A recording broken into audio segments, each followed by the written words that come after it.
दोस्तों बकरा ईद में अब मुश्किल से 2 दिन बचे हैं, लेकिन उससे पहले मुसलमानों का त्योहार खराब करने के लिए हर संभव कोशिश की जा रही है। कहीं मुसलमानों को टारगेट करने के लिए सड़क पर हंगामा किया जा रहा है, तो कहीं उन्हें ऑनलाइन ईद बनाने का ज्ञान दिया जा रहा है। ये सब कुछ दोस्तों इस वक्त बकरीद से ठीक पहले हो रहा है, सिर्फ इसलिए ताकि मुसलमानों का त्योहार किसी तरीके से खराब किया जा सके।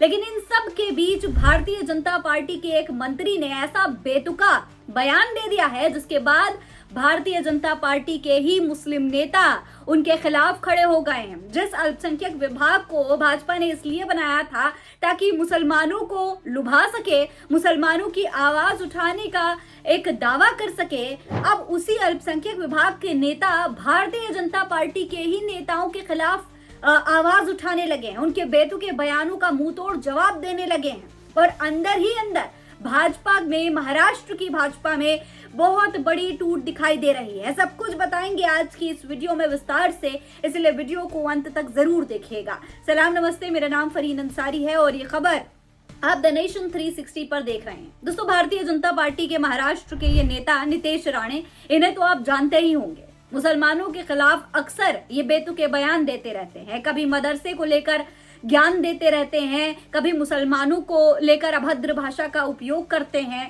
और अब दोस्तों बकरा ईद का त्योहार आ रहा है, मुश्किल से 2 दिन बचे हैं। उससे पहले ये महाशय मुसलमानों को ऑनलाइन बकरीद बनाने का ज्ञान दे रहे हैं। जी हाँ, कह रहे हैं कि वर्चुअल कुर्बानी करो, ऑनलाइन आकर के कुर्बानी करो, कंप्यूटर पे बकरे की फोटो लगा करके उसकी कुर्बानी करो। दोस्तों इस तरीके की बेहुदा बातें भारतीय जनता पार्टी के मंत्री कर रहे हैं, जिसका ना कोई लॉजिक बैठता है, ना कोई मतलब बनता है। लेकिन फिर भी सिर्फ इसलिए क्योंकि मुसलमानों का त्योहार आ रहा है, उससे पहले कुछ ना कुछ तो बोलना है, मुसलमानों को टारगेट करना है, हाईलाइट में आना है, प्रोपोगेंडा फैलाना है, इसलिए इस तरीके का बयान उन्होंने दिया है, जिसके बाद पूरे सोशल मीडिया पर उनका विरोध शुरू हो गया है। तमाम लगातार विपक्षी नेताओं की तरफ से बयान आ रहे थे, मुस्लिम नेताओं की तरफ से बयान आ रहे थे, लेकिन हैरानी की बात यह है कि अब भारतीय जनता पार्टी के नेता भी उनका विरोध करने लगे हैं। ये जो मुसलमानों को वर्चुअल कुर्बानी करने की बात कह रहे हैं, ज्ञान दे रहे हैं,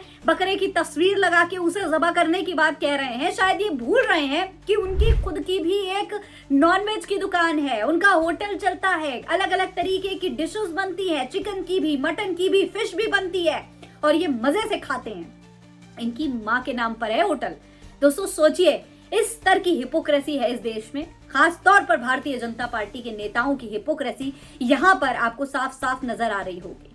अपना खुद का होटल चला रहे हैं नॉनवेज का, लेकिन मुसलमानों को ज्ञान दे रहे हैं कि भैया ऑनलाइन बकरा काटो। वाह, इस तरीके की हिपोक्रेसी का जवाब दोस्तों अब खुद भारतीय जनता पार्टी के ही नेता ने नितेश राणे को दे दिया है। नितेश राणे के इस बयान पर भारतीय जनता पार्टी के नेता हाजी अरफत शेख जो है बेहद भड़क गए हैं। उन्होंने एएनआई को एक बयान दिया है, जिसमें उन्होंने नितेश राणे को अच्छी खासी खरी खोटी सुना दी है, उनको पूरा अगला पिछला सब याद दिला दिया है। उनके पिता के जमाने में कैसे नॉनवेज खाया जाता था, कैसे उनके पिता नॉनवेज के सहारे ही राजनीति में आए, सब कुछ यहाँ पर जो है इन्होंने भारतीय जनता पार्टी के नेता जो हैं हाजी अरफत शेख, उन्होंने इनको याद दिलाने का काम किया है। एएनआई को इंटरव्यू देते हुए उन्होंने कहा कि नितेश राणे को थोड़ी समझदारी दिखानी चाहिए और उनकी अपनी भी एक मीट की दुकान है। शेख ने कहा कि चेंबूर में राणे का होटल है, जिसमें मटन मछली भी बिकता है। नितेश राणे के इस बयान से वो बेहद नाराज हैं। देखिए आपको बता दें, शेख जो है वो महाराष्ट्र अल्पसंख्यक आयोग के पूर्व अध्यक्ष रह चुके हैं और भाजपा परिवहन प्रकोष्ठ के अध्यक्ष भी हैं। अब वो नितेश राणे के बयान से बेहद नाराज हैं। उन्होंने राणे को याद दिलाया है कि उनके पिता एक मीट की दुकान से उठकर मंत्री बने हैं और केंद्र सरकार में एक ऊंचे ओहदे पर पहुंचे थे। शेख ने कहा कि चेंबूर में राणे का होटल उनकी मां के नाम पर है, जहां बेहतरीन केकड़ा, मछली, मटन, मसाला बिकते हैं। उन्होंने कहा कि राणे को ये बात समझनी चाहिए और अपने होटल पर नजर डालनी चाहिए। शेख ने यह भी कहा कि अगर राणे रविवार को मटन खाते हैं तो उनको कागज खाकर देखना चाहिए कि उसका स्वाद कैसा है।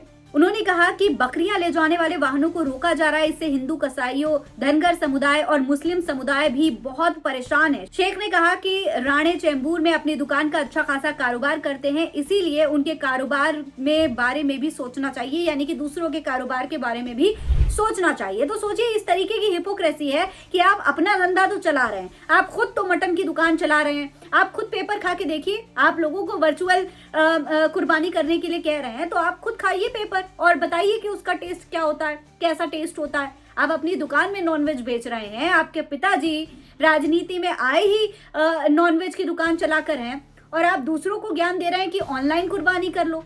इस तरह की दोस्तों बेतुकी बयानबाजियां हो रही हैं। दोस्तों, सबसे बड़ी बात यह है कि बकरियों का कारोबार, उनको पालने का काम हिंदू समुदाय के लोग सबसे ज्यादा करते हैं, और जब बकरीद का मौका आता है तो उन्हें बेच करके अच्छा कारोबार करते हैं, कमाई करते हैं। इसकी वजह से भारतीय जनता पार्टी के नेताओं के इस तरीके की बयानों की वजह से, और जो हिंसा देश में फैल रही है मुसलमानों के त्योहार के समय, उसकी वजह से हिंदू समुदाय के लोगों को भी काफी परेशानी का सामना करना पड़ रहा है, बहुत नुकसान हो रहा है उनका। नितेश राणे तो अपनी मीट की दुकान चला रहे हैं, लेकिन कम से कम दूसरों के कारोबार के बारे में भी तो उन्हें सोचना चाहिए। तो इस तरीके से दोस्तों नितेश राणे ने बयान दिया है, जिसके बाद पूरे सोशल मीडिया पर उनका विरोध हो रहा है। इससे पहले तमाम मुस्लिम नेताओं ने, विपक्ष के नेताओं ने भी उनके इस बयान का विरोध किया था, लेकिन अब जिस तरीके से भाजपा नेता खुद उनका विरोध कर रहे हैं, उसके बाद नितेश राणे को सोचना चाहिए कि क्या वाकई उनके बयानों में थोड़ा सा भी लॉजिक है या नहीं। कहीं ऐसा ना हो कि भारतीय जनता पार्टी को नितेश राणे के खिलाफ कोई सख्त कदम उठाना पड़े। महाराष्ट्र में स्थिति तो पहले ही नाजुक है। आपने पहले ही यह खबर देखी, मीरा रोड पे किस तरीके से हंगामा हुआ, और कुछ नफरती चिंटू वहां पर सुअर तक लेकर के पहुंच गए। पहले मुसलमानों के जो बकरी रखी हुई थी, जो उनके कुर्बानी के जानवर थे, उनके ऊपर लगा हुआ शेड हटा दिया गया। उसके बाद जब दो समुदाय में हिंसा भड़क गई तो वहां पर सुअर लेकर के पहुंच गए, ताकि मुसलमानों को भड़काया जा सके, नफरत फैलाई जा सके और हिंसा भड़क जाए। हालांकि बाद में पुलिस ने हालात को कंट्रोल कर लिया, लेकिन सोचिए कितना बड़ा हंगामा हो सकता था। ये सब कुछ सिर्फ इसीलिए होता है क्योंकि जो नेता रिस्पॉन्सिबल हैं, जिनको जनता को समझाना चाहिए, वो इस तरीके के बेतुके बयान देने में व्यस्त हैं।